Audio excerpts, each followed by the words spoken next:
பெண்களுக்கு 5 நாள் கழித்து பூஜை ரூமுக்கு போய் பூஜை ரூமை க்ளீன் பண்ணது எவ்வளோ ஒரு சந்தோஷம் அப்படின்னு சொல்லிட்டு க்ளீன் பண்ணுற பெண்களுக்கு தான் தெரியும். யாரெல்லாம் ரொம்ப அதிகமான கடவுள் பக்தி இருக்கோ அவங்க இந்த அனுபவத்தை அனுபவிச்சிருப்பாங்க.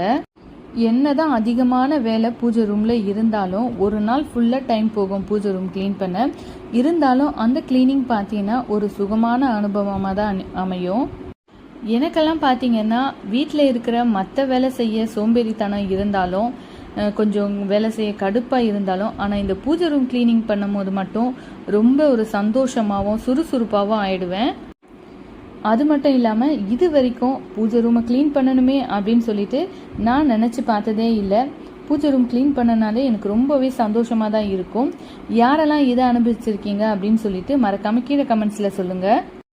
அடுத்த லாங் வீடியோவில் லக்ஷ்மி குபேர பூஜையை பற்றி உங்கள் கூட ஷேர் பண்ணுறேன். பாய்.